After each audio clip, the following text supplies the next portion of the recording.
What's going on, everybody, and welcome back to another video. So as I promised you yesterday, I would be putting out a video on the multiplayer side of Wildmender. Well, here's that video. So it's actually really simple to join another player. I'm going to show you the two different ways to do that, as well as the different settings for your multiplayer game and what I would recommend based on what you're trying to do and how you're trying to play. The two ways to join other players, you're just going to click join other player, and you're going to enter either their connect key or the IP address. Now the second way to do this, we're just going to go over to invite friends, and then there's going to be a connect key that appears at the top. Now this key rotates with each game. Like each time you load the game, it is a different key. I've loaded the game a couple different times just to make sure the key changed. It does change each and every time you load the game. So once you close out of the game, that key is no longer valid. So there's either that, or you can just go to send invitation and it's going to pop up your Steam friends list, and then you just click the name of the person that you would invite to the game. Yeah, it's really that simple. And if you just want to go back to single player, you click play alone. Boom. That is it. Now the settings that I wanted to go over with are going to be some of the difficulty settings, right? So you have peaceful, normal, hard, Iron Child, and custom. Now what I have done is set my game to peaceful, and that is because when I'm playing with my wife, you know how it is with kids. If you don't have kids, well, yeah, anyway. So if you've got kids, you know, they're constantly running up, hey mom, can I get water? Hey dad, can I get something to eat? You know, there's a lot of interruptions. So in a game like this where you're constantly losing food and water and there's no way to pause multiplayer, you do have the option of changing it to peaceful. It lowers your food and water consumption, increases the recovery speed, your damage dealt stays the same. This one right here I think is the biggest one, retain items on death. You know, because when one of the kids starts screaming, Mom, Dad, you know, you run away, you come back and you've died. And, well, it's just really not that fun. Or if you're on the flip side and you think, you know, you're just wanting to be all extra hardcore, turn on Iron Child. Just turn it on and watch how you struggle. You know, there's in between. I like the fact that you can set these for yourself. But it is what it is. The only thing I changed from peaceful was I believe I had increased the plant growth speed to 110%. I don't know if the 10% makes any difference, but we were struggling. You know, I didn't realize the game had been set on hard.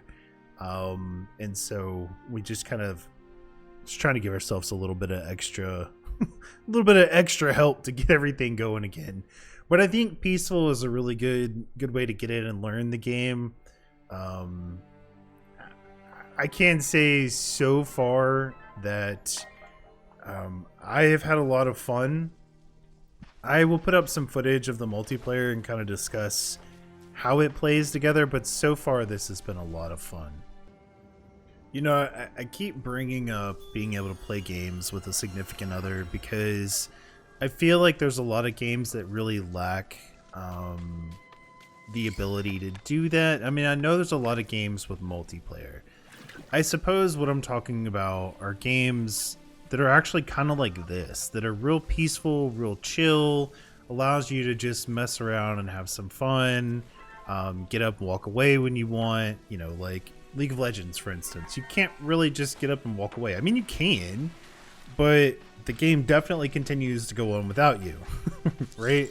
Here in a game like this one, you know, especially once you set it on peaceful, you can keep going. One person can walk away, the other person can keep playing, or you can both, like we've both been able to go off and do different objectives. Right here, we're doing this one together. And it does kind of work. We both die, I think, here. But, you know, we're still trying to learn the combat system, right? So it's definitely unique. Timing everything correctly is a challenge, but I think we get it figured out after this, and I don't think we've died anymore to combat after after all this right here. We're talking to each other. You can't hear it, but like, what are we doing? What are we doing? I don't know. I mean,